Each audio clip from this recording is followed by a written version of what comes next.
Welcome to A World of Good podcast. My name is Andrew Gale. This is a unique recording. We are here at the Church of God Convention in Denver, getting to share in front of a live group of people who you may or may not hear in the background, but are here to hear some stories about some neat things that are happening around the world, specifically focusing on Europe and the Middle East and Latin America. And one of the most important things, we have a special guest host with us, Jenny Mihsill. Welcome, Jenny. I'm so glad you're here. Thanks for having me. Jenny, can you share a little about yourself, your family, where you guys are right now in ministry, just for those who may not know you? Sure. I'm married to Bobby. We'll actually celebrate our 15th wedding anniversary next week. And we have a son, Moore, who's 12, and a daughter, Reese, who's 8. And we've been serving in Cote d'Ivoire, West Africa since 2015. So we're just over a little more than 10 years there now. And we've been working with EBAL, the West Africa Bible Institute there, as well as launching and training leaders for the Children of Promise program. And also we host work groups or service experiences that come into Cote d'Ivoire, as well as supporting the national leadership. In January of this year, 2025, though, we accepted a new role as the Associate Regional Coordinators for Africa. So we're working on handing over some more of the local leadership to our capable leaders there in Cote d'Ivoire as we look at the region in a wider way. So I just realized something as you were talking, and this is exactly why you don't want to do a podcast with me, and you'll never do it again, I'm sure, because I think of things that we have not written down that I'm going to share. But I was just realizing that in 2026, it will be 20 years since we started seminary together. Yes, I think that's right. Isn't that scary to think? Yes. So I've known Jenny for almost 20 years. We went to seminary together. We both started in the same kind of cohort. The next year, Abby, she was Smith then, now Torgeson, came and joined us as well. So that's crazy to think, 20 years. Yep.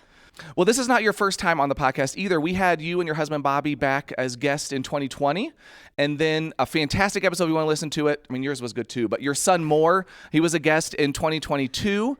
We somehow missed 2024. I didn't realize we were doing every 2-year things, but we got back on track now in 2025, so really grateful that you're here with us. So today on the podcast, we're going to be talking about projects that we as Global Strategy participate in as an organization around the world, kind of why we do them, how they work, and just share some examples and stories of that. So first, I think it's important for people to understand what we mean when we say project. So for us, a project can be anything that a local church feels called to do that they want help in resourcing. And resourcing can mean funding, it can mean expertise, all kinds of things. So some of our projects, we support projects that are hospitals, primary and secondary education, seminaries, leadership development, entrepreneur institutions, wells for safe drinking water. I mean, it really runs the gamut in the kinds of projects that we do, because our goal is really to support the local church. So what they feel like they need to do to love and care for their community, we want to help figure out how to make that happen. And we even say that our purpose as an organization is to walk alongside the local church globally. And so we want to assist them in helping to make happen what they really feel like is the way they can support their community. Now, Jenny, you, like you said, you're serving in Cote d'Ivoire, and you guys have some projects there. So how have you engaged in projects while serving in Cote d'Ivoire? Yeah, Bobby and I have engaged with the EBAL project, which is the West Africa Bible Institute, and more recently with a project that's called the Yamoussoukro Events Place. And so we call that affectionately YEP, Y-E-P for Yamoussoukro Events Place, so YEP. And that is a really exciting one because it's an income-generating project that brings revenue through rentals for both on-site and off-site events. And the rentals include a 3-wheeler to transport goods for events, which is already running and bringing income as of February of this year. So that's really exciting, as well as renting out tents for events. And the current phase of the project is the building of an open-air pavilion for on-site events that was actually designed by a land surveyor within one of our local churches there in Cote d'Ivoire. The center will serve both those in the church and those in the larger community through affordable rentals for events. And the cool thing is that 50% of the income goes back into the project to make it self-sustainable and to work with management. And the other 50% goes to national ministries like Christian education, theological education by extension, and youth ministry. You started to already touch on some of the things that we really feel like are important values for the kinds of projects that we connect checked in with. So projects that we engage in, there are kind of 4 key values that we're looking for. And I want to share what those are just so that as you hear the stories of these projects, you have an image for kind of what kinds of things we feel like can be really beneficial on the ground. So first, the first value that we have is empowerment. We are committed to community empowerment, working with and through the local church, their leaders, because we really believe that they understand the complexity of their worlds much better than we do. So what this means is that projects start and end with the local church. That's the way that we see the work that we do. We recognize that the communities we engage with, they know their communities better, and we believe that they also have solutions to meet those needs.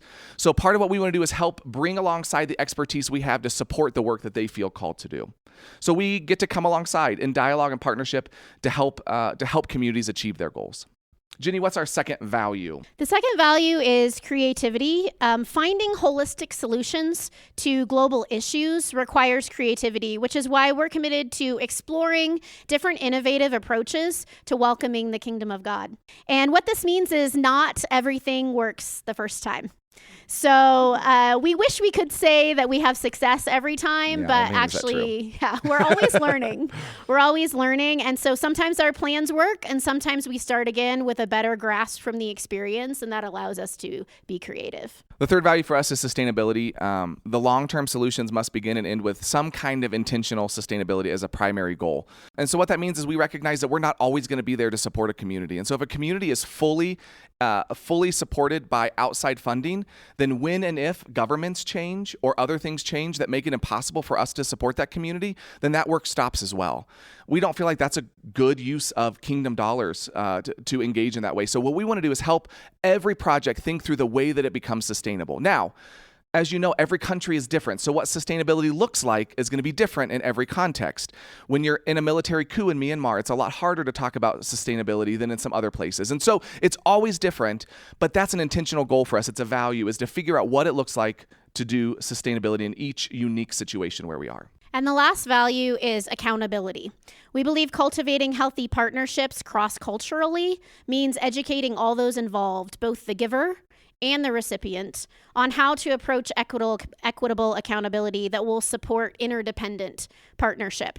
So this means we'll understand the context before we place expectations on the specifics of accountability. So we're committed to monitoring, evaluating, and reflecting on each of the projects that we're engaged in, but in ways that are culturally appropriate. Yeah, I mean, as I'm sure many of you know, because I see a number of faces of work cross-culturally, what accountability looks like in every culture is very, very different. And when we have donors in the U.S. who have expectations of what accountability is, we have to help our folks on the ground understand how we figure out how to make those things work. Jenny, one of the ways that we're able to do such, I think, great work on the ground, engage with on the local level, really understand the local communities, because we have missionaries like you and your family that are helping to build those deep, deep relationships with our leaders. You are the cultural bridge for us to make these kinds of projects happen. And to me, that's one of the reasons that we will continue to have missionaries serving all over the world, helping to be that bridge for us. So first of all, thank you for all you do to serve the global church. But how have you seen these values, because you are on the ground level, how have you seen these values at play in projects that you've been a part of? Well, I'll give YEP, the Yamoussoukro Events Place project in Cote d'Ivoire, as an example. It's a creative, income-generating project built on an asset that the church already has, which is the land that they own for the national headquarters of the church. And this project empowers local church leaders to make decisions on how to develop their ministries, because they have the ongoing funds to do so through a project like this. So accountability in our context comes in the form of the local project manager working with a committee that oversees the project, so they're working on it together. I love that. That's so helpful.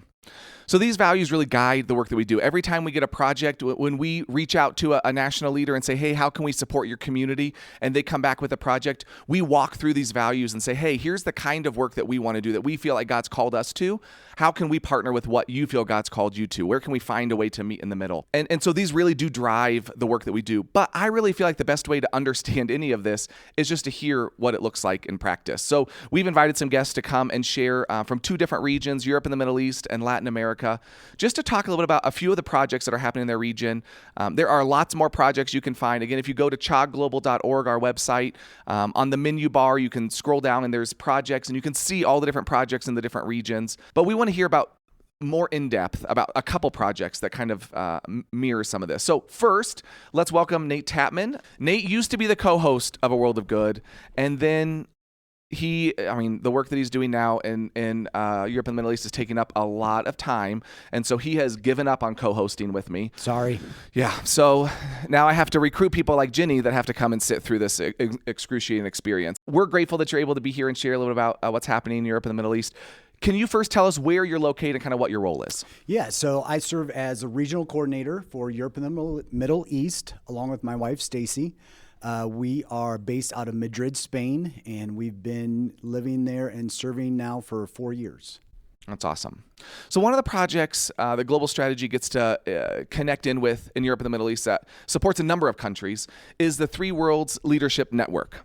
So can you tell us a little bit about this event, what it is, help us understand it, and maybe as you answer that, for those that don't have any idea what Three Worlds means, can you give us a quick overview of that as well? Yeah. So first, the name Three Worlds. We've kind of broken down Christianity, I guess, into 3 different contexts or worlds. The first one is a traditional world. In that context, the Christian language, the Christian culture, the Christian context is very familiar with people, especially many generations. Think of the Midwest or the Bible Belt, and in large part, most of the population would consider themselves Christians or familiar with Christians. So that's the first world. The second world is a post-Christian world. And that one is more we're living in a pluralistic society where as a Christian or as a believer, you're part of a minority group. The Christian language, the Christian culture, all of that is very foreign and sometimes can be kind of off-putting to people as well or threatening or not a welcoming context or environment. And majority of the population would be very skeptical of religion and the church, primarily because of past historical events that took place. And then the third context is a non-Western world. In this context, in this world, the culture is highly religious, highly spiritualized context. They take the Bible very literally. And the Bible speaks in very specific ways to their context and what's happening with them when the Bible talks about immigrants and refugees, when it talks about natural disasters and famine and wars. It quite literally speaks to what it is that they've experienced or are going through. And so breaking it down into these kinds of labels or languages, it helps us in a European context, especially because we have maybe an Afro-Caribbean church that's located in a very post-Christian secularized context. And so helping to identify those traditions, those cultures, those customs when they're trying to reach or be a part of that society, or a pastor who thinks more in a traditional mindset and is trying to reach a secularized culture. There's a lot of different nuances and a lot of different challenges and barriers that helps us through those conversations. So that's just a brief overview of the name. The 3WLN event, the Three Worlds Leadership Network, the project has been going on now for 10 years. It started with actually seed money that was given to our team, our missionary team, to start the project from Change the World grant given by Church of God Ministries, I think about 10 years ago. And so we are about ready to host our 6th event this October out of the last 10 years. We have about 16 countries that are represented in this network. And usually I think we have about 50 participants from the region who attend this event. So, Nate, what makes this event so meaningful for those that attend? Yeah. In our context, most of our countries, the Christian population makes up about 4% of the population, and that's on the high end. Most of the countries we serve in, Christianity makes up about 2% of that population. And so when you are one or two people, maybe 3 out of 100 who have the same mindset or same belief, same worldview as you do, it can be a very lonely, isolated, challenging lifestyle to live out as a Christian, as a believer. And so this network, which is also an event, is very, very important for people, especially if you're in a leadership position. Even fewer people have those peers, like-minded people that they can talk to, meet with when you're facing problems in your church or faith community, and are wanting to process, to think through different things. It's very difficult to find others who come alongside with you and understand your context and your ministry environment. And so having this network and having this event fills a huge need and a huge gap for us. Yeah, I mean, I can't imagine growing up in a place where I could go to church camps and conventions and be surrounded by so many people. I know I've heard stories from folks who have said that, until they were in their teens or 20s and coming to an event like this, they'd never been around a Christian, like an evangelical Christian, that was not part of their family because their church was so small. And so that the idea of a place where you can gather with people from all around the region, that's a beautiful thing. Oh, go ahead. You're going to say something. Yeah, I was just going to say, so the network, we have around 150 participants that have come through the network and belong in the network. And about 50 of them, I should say about 50 will attend our event. Gotcha. And the event itself happens every 18 months. It offers encouragement, that connectivity, and then also training through speakers and breakout sessions and different things. But the next question I was going to ask was connected to that network. So you have this event every 18 months, but the connections really continue outside of that. So what does that look like, and how has that strengthened the work of the church in the region? Yeah, so again, this has been going on now for the last 10 years. We've seen a lot of the young leaders who have grown up in ministry, using air quotes there, have grown up in ministry, have moved from, maybe part of a youth group or just as a young person in the church, and now they are overseeing maybe a youth ministry or children's ministry, or maybe they're the pastor of the church as well. And so they have, not just because of our team, but they have built connections and relationships with their peers. Oftentimes through this event, through these connections, they have, again, met each other for the first time. They have heard other people's stories that are similar to theirs, and they didn't realize that, as maybe somebody from Bulgaria or Ukraine, now hearing a story from somebody who is from England or Italy or Spain and has a very similar type of challenges, lack of encouragement and peer groups and things like that. And so they hear these stories, and again, over time, they connect outside of this event, they connect through the network, and they've built these long relationships over the last 10 years.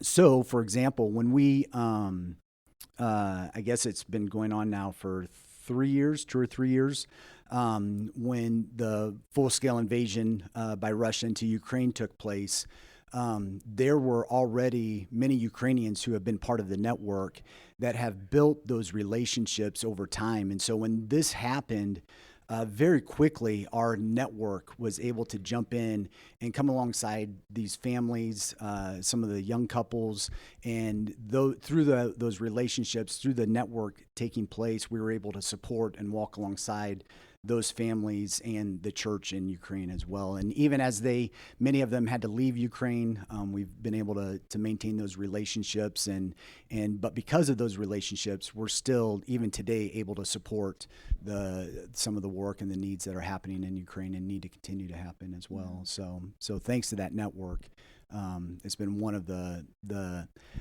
unfortunate circumstances, but we've been able to see great things happening. So Nate, tell us a little about why you're raising money for this project. What does the project support? Yeah, so with this project especially, again, giving some context, most of the pastors, most of the leaders in our European context are working as a volunteer. Many of them are not paid as a pastor or as a minister in the church. They have other jobs or full-time jobs. They're leading the church. They're leading their ministry in the margins. And so to take time out of their their jobs and their regular work life and family life to come to an event like this. It's not an easy thing to do. And so many of them have to request time off. Some have to get travel visas coming from the Middle East, North African countries. And by and large, most of them or their churches cannot send a lot of the leaders to an event like this. And so most of the funds that we raise go to help with scholarships to make sure that these leaders can connect, be encouraged, receive training for their ministry context. And by and large, for most of them, this is the only type of leadership conference or event that they can attend throughout the course of their ministry and their work. That's awesome. And some of you guys that are in here have actually been to 3WLN, which is awesome, and get a chance to experience that. So we have projects that span an entire region, like the one you just described. Mm-hmm. You know, a global strategy, we actually talk about kind of three things that we think healthy churches participate in, and we want to help see the church around the world do, and that's to become locally led and sustained. So that idea that we want to have local funding, local leadership. We think local leaders are the best at supporting the church on the ground. So locally led and sustained. Regionally connected. This is a great example of a regional connection and the value of that. And the third is that we want churches that are missionally engaged. We think that churches should always be going outside the walls to engage their community. 3WLN is a great regional connectivity project. One of the projects that I think exemplifies in my mind that call to be engaged in mission, engaged in the community where they are planted is At Home. At Home Paris. For those who don't know anything about that work of At Home, can you just give us a quick history background of that project? Yeah, so At Home was started by Pastor Samir Salibi and his wife Joanna. It began about 7 to 8 years ago when Paris, they're located out of Paris, France, and Paris began receiving about 1,000 refugees a day. Samir and his wife were originally from Lebanon, and at a young age, Samir was himself a refugee when his family left Lebanon, relocated to Paris. And so as Samir began to see in the news and just visibly see the amount of refugees coming into Paris, his heart really became broke for the needs of the refugees as they left their homes, and many of them spent months traveling from their home to Paris, and now they find themselves in this city, you know, different culture, context, language, all of the above. And so God really began working in his heart of who's going to look after these refugees, who's going to reach these immigrants coming into our city, and who's going to take care of them. And not immediately, but over the course of time, God really began to answer Samir's prayer, and Samir found out it was him that was going to begin doing some work that ultimately became At Home. And At Home is involved in all kinds of ministry engagement in their community. We know that needs change, so the work that At Home does changes as well. But what are some of the ways that they currently serve, or even ways they've served in the past? Yeah, so again, after 7 or 8 years in this ministry and in a location like Paris, things do change over time. COVID changed a lot. And so now they work in primarily 3 different areas. The first one is to meet people where they are, and that is going to parks and other locations where many refugees are either homeless or the government has placed them in different apartments and things like that. And so they spend time every week going and reaching people. Primarily, there's one park that they go to. They set up tables for tea and coffee and snacks. They hear stories. They get to know people and build relationships, and over time invite them into their community as those who are for those who are receptive to it. They do weekly Bible studies, and this happens very slowly over time. Samir will go through the book of John and take 6 to 9 months going through that book, and most of the time this is with Arabic or Farsi speakers, and so translation takes place and things like that. He will take a very, I would say, long and deep relationships with those who are seeking to be baptized, wanting to make sure they understand the core tenets of the faith, and that this isn't just something that they're wanting to do because now they're coming into Europe and this is just, to receive benefits, but that this is a true life-changing decision that they're making that begins with the heart and the mind. And so Samir will walk with somebody for up to a year before he baptizes them. And so discipleship is very slow, very deliberate, and it takes a long time. And then the third thing that they do is Sunday gatherings, their worship gatherings, and this also looks very different as well. Which is what I want to ask about next. Yeah. So I've been able to experience a church service there, and it's a very unique experience. Well, unique just because of the people that are there. So can you tell us what a service at home community, what that looks like? Yeah, it's very. You have a lot of nationalities, you have a lot of languages. And that it's very intentional and deliberate. So Samir will tell you the Sunday gathering is not the most important thing that they do. That happens during the week, and Sunday's a time for the body to come together to receive encouragement, to share what God is doing in their life, and to prepare you for this next week coming up as you go out. And so he wants to make sure that everyone hears the gospel or scripture in their own language, that you're going to hear a worship song in your own language. And so from French to Arabic to Farsi, English, if there are English speakers there, they have worship and songs for that. And then if you're going to give a sermon or a message there, your message is going to be translated probably 2 or 3 different times in different languages. And so most of the services take about an hour and a half to 2 hours or so, but and there's far more effective and efficient ways of doing this. But that's not what it's about. It's about everybody coming together on Sunday and hearing scripture in their language, worshiping in their language, and understanding that you're a part of something bigger than just your culture, your context, your language, that God's kingdom is bigger than any one of our little bubbles that we live in. And so it's always a great, encouraging time. Yeah, I love you said that, because at home, though it was birthed and serves in Paris, it has connections all over the region, but even all over the world. Mm-hmm. It's been neat for me to learn about the connection between Matt Ingalls at Oak Park Church of God in Salem and between Samir there in Paris at home. And I remember learning more about their connection through an episode of this podcast that I was listening to one night as I was doing dishes in my kitchen in Cote d'Ivoire. But that was a neat connection because the Oak Park Church I attended for a short time as a kid growing up in Oregon. And then Samir and Joanna, our family, had the opportunity to meet them when we were doing language study in France before we moved to Cote d'Ivoire. So it's really neat to see those connections, and I know that At Home is really connected. What can you share about At Home's connections specifically within the region? Yeah, because many of the people that they're working with are coming from different countries, different parts of the region in terms of Middle East, North Africa. Many of those people who have left their homes in those areas often will find themselves in Europe and in other countries, Italy, Sweden, Finland, Germany, and then from there make their way to Paris. And so many of those that they're working with in the community of At Home, once they have experienced life change, they want to then share that with friends and family members in a safe way. And so they will have, for example, they will have during their worship service, they also are on Zoom. And so they'll have probably 5 to 10 participants who are attending church on Sunday, but are located in different countries around Europe and some from the Middle East.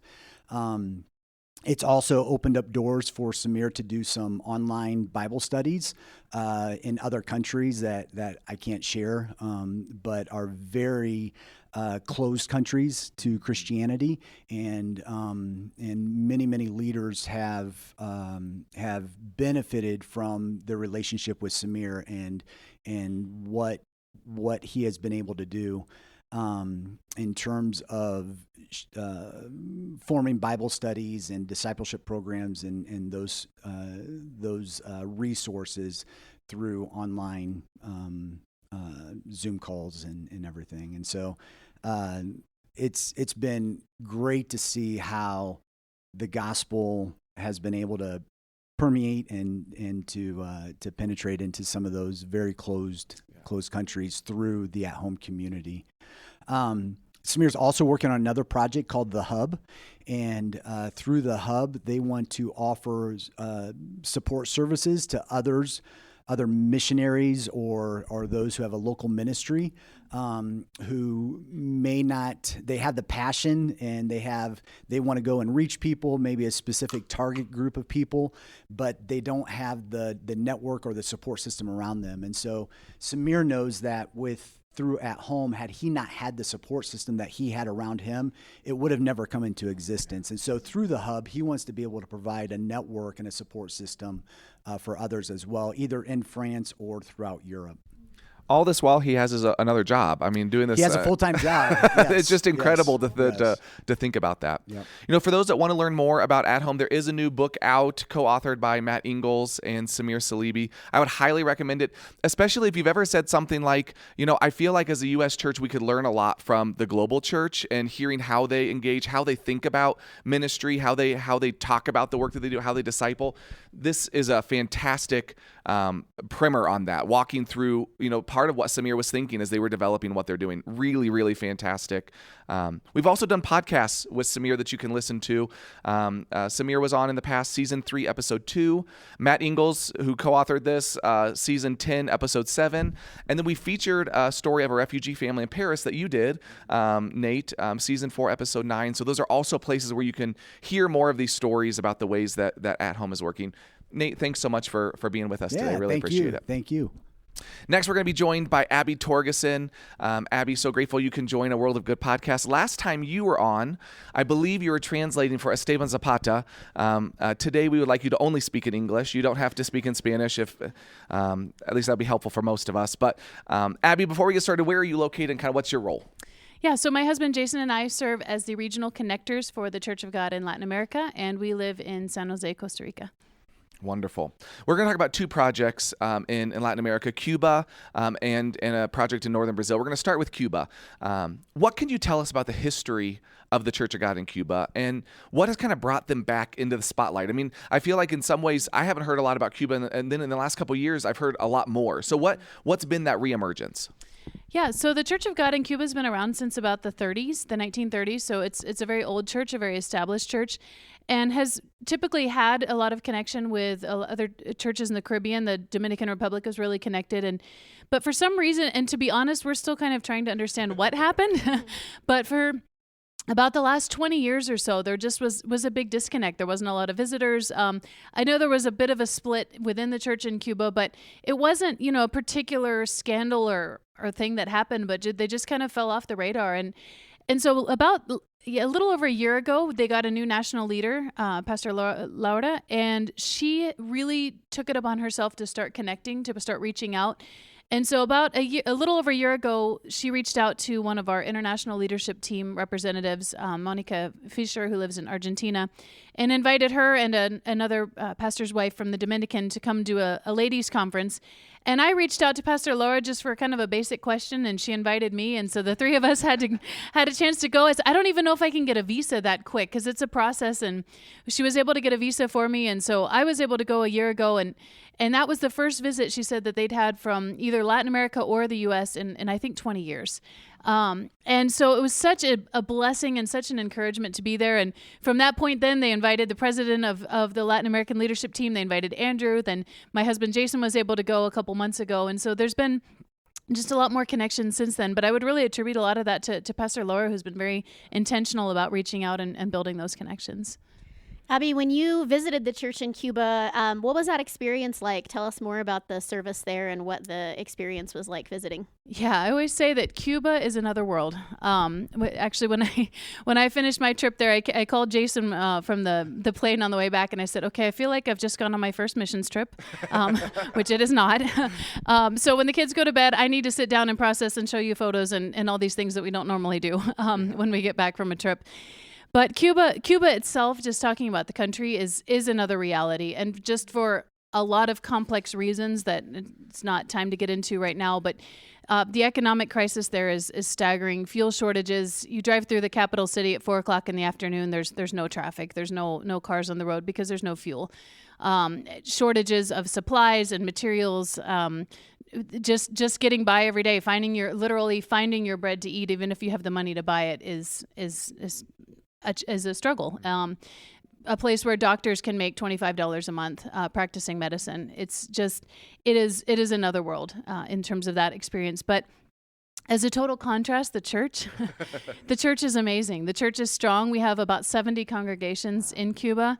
It's vibrant. The people are very welcoming. The people of Cuba are actually very welcoming. One thing they told us is that Cubans in general, not just the church, are kind of trained or taught to be generous and to be hospitable to foreigners. And so even the crime that you see, which really isn't that much, but the crime that you see is Cuban on Cuban, and foreigners are generally left alone. Foreigners are given priority and preference. And so it was very welcoming and also very humbling for us.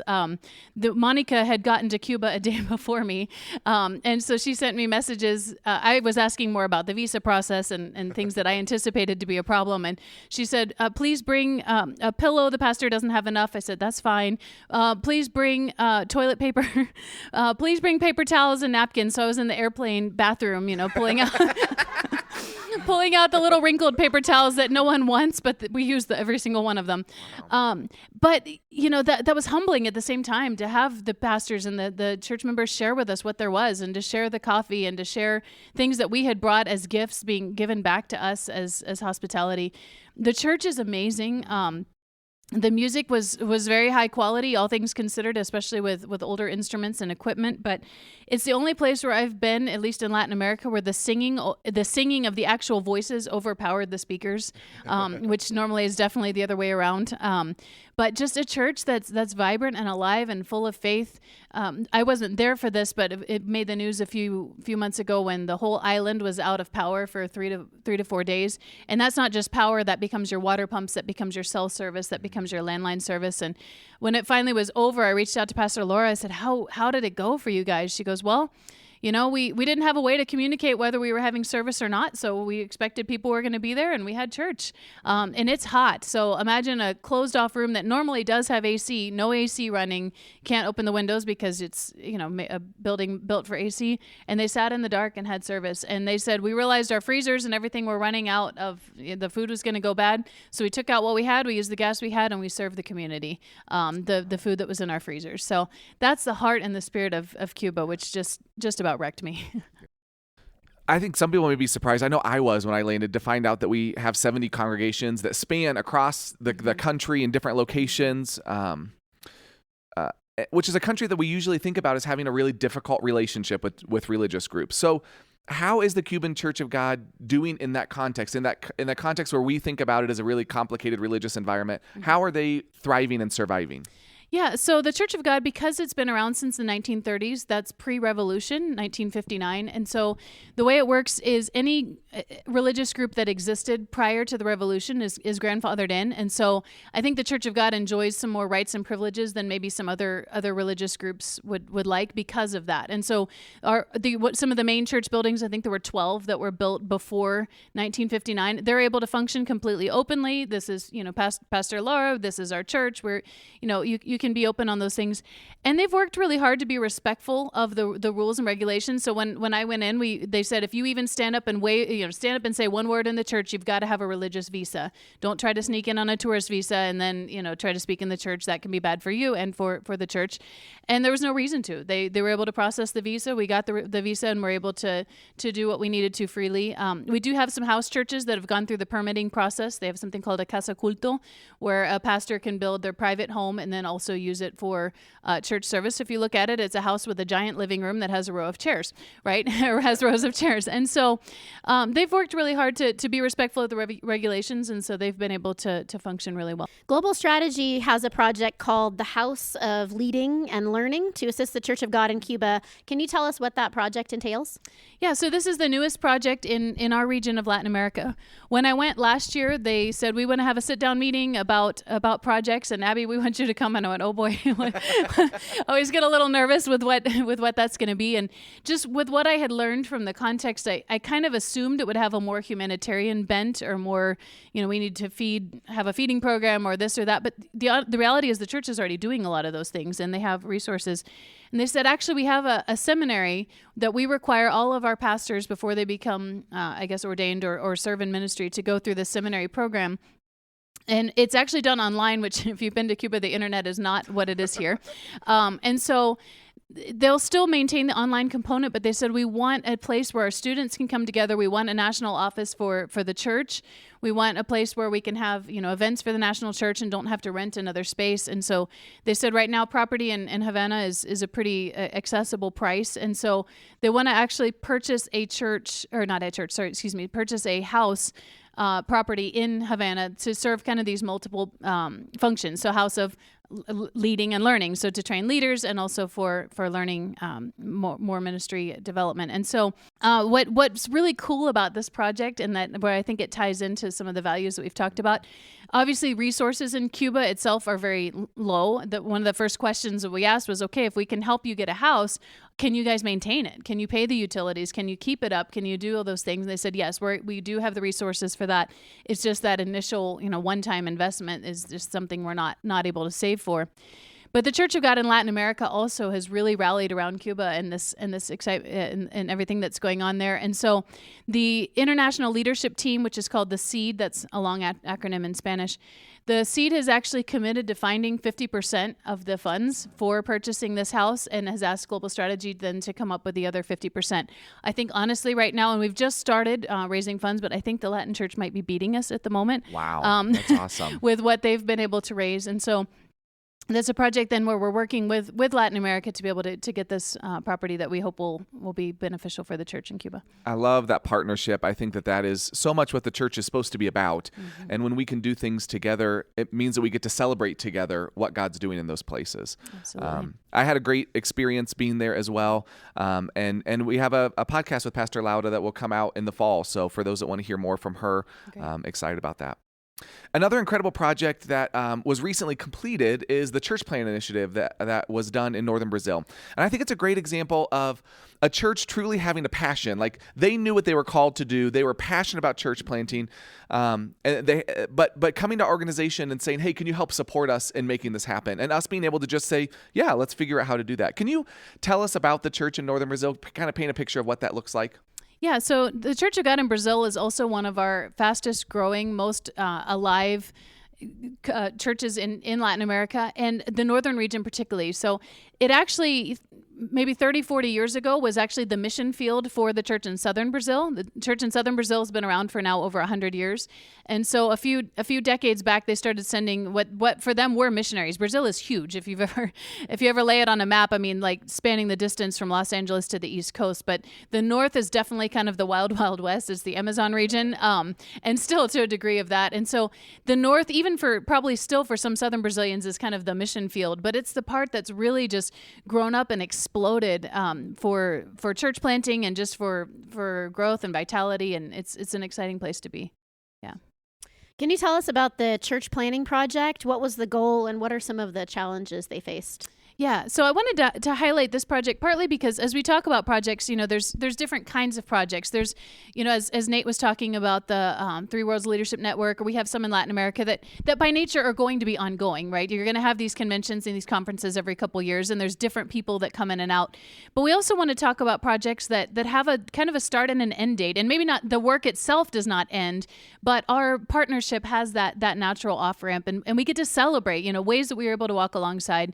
But then also being able to step back and let the church continue to do it on their own. And so this is a great example. So back in about 2018, they were already planting churches left and right in northern Brazil.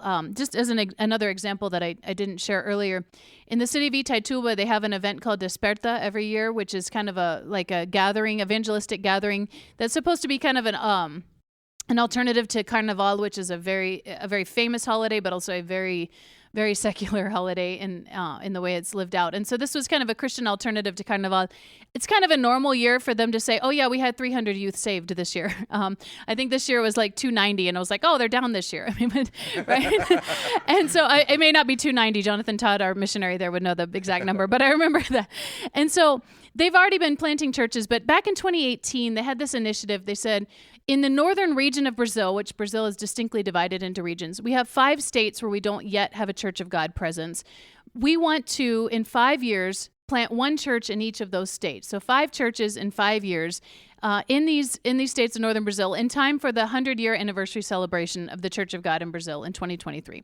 So that was their goal, and they were actually already starting that by the time they reached out to us to see about having that as a project. And so what they anticipated that was going to be challenging. If you've been in Brazil, you know, a lot of the highways are not necessarily paved. And so when you talk about something being 1,000 kilometers or, you know, 700 miles, 800 miles, 900 miles from the next congregation on unpaved roads, these are not short distances. The regional pastors had a regional convention, not the national convention, the regional convention of Brazil, and we're on a bus for 54 hours to get to their regional convention. So these are people who are very committed. I was complaining about our 5-hour flight experience to get to Denver. And so they anticipated that, you know, these distances are going to be huge. It's going to be challenging. And the goal, the way they wanted to go about it was, as students were graduating from the seminary, they wanted to send out new seminary graduates, but not just, you know, one poor soul that just graduated and fling them out there by themselves. But they sent a team of graduates along with some experienced church planters to go out to these new areas to plant churches and then kind of figure out who's the best fit and who's going to stay there and lead the church long term. So it's a way of giving seminary students, recent graduates, some experience, and also a way then of church planting. So they anticipated that challenge. They also recognized that the church in northern Brazil was going to host the Latin American Convention in what was supposed to be 2021 and became 2022, which was a huge logistical challenge for them. And then, of course, as this initiative goes, they start in 2018, start getting the ball rolling, 2018, 2019. We all know what happened in 2020. And yet, with all of that, including also some health problems that one of the family members of some of the key leaders had, some significant health problems that they would not have anticipated, they opened the last one, the last church, not the last church, but the last state had its work opened in November of 2023. They made it. Which was just a phenomenal success. So that's incredible. We're so grateful that we get to be a partner in that. And again, you know, not be the driver, but to be a part of that work that's happening and celebrate with them. One of my favorite statistics, my favorite statistics about Brazil, I had no idea how huge it was, but from the northernmost part of Brazil to the southernmost part of Canada is actually shorter than from the northernmost part of Brazil to the southernmost part of Brazil. Brazil, even from top to bottom, is just huge. It is expansive. And so I think the fact that they were able to complete that is just, miraculous. It's a wonderful gift. So. And I will say, I don't have, numbers in terms of what the Brazilian church spent. Sure. They didn't track that in the same way that maybe we would through the project. But we certainly had a lot of generous partners in that project, and we so appreciate that. We appreciate Jonathan and Beth Todd, our missionaries there, and their leadership in that and their connections, particularly with their networks and others who walked alongside that project. But if I had to just throw out a number, I would say we probably still only funded 5 to 10% of that project. Wow. The Brazilian church definitely took the primary leadership on that. And so it was a joy to be a part of it and to be a blessing and to bless that work. But also, again, kind of with that humility of recognizing, like, God is going to do this and he's going to do it through his people. And we just get the privilege of being a small part of it. So grateful to be part of a global family. Absolutely. It's a beautiful thing. Absolutely. Well, thank you so much for Abby for sharing with us. Really appreciate that. Thank you, everyone, for listening to us for an hour almost now. You have patiently waited. Thanks for joining this episode of A World of Good. Thank you, Jenny. Wonderful job joining us, Nate and Abby. I hope you've been encouraged by these stories of the good that God is doing around the world, and even in challenging moments that we're facing. Even in times when things may look difficult, there is hope as sisters and brothers around the world support and encourage one another. If you don't walk away hearing anything, God does incredible things when we support and encourage one another. So would you commit to praying for the global church? I really hope you can do that. And until next time, thanks so much for listening. Thanks for listening to A World of Good. A World of Good is a production of Global Strategy and Church of God Ministries. Our theme song is Colorado by Leo Flores. If you want to join the conversation, visit us on Instagram, A World of Good Podcast, or visit our website, chogglobal.org/A World of Good. And join us next time as we share more stories of good from around the world.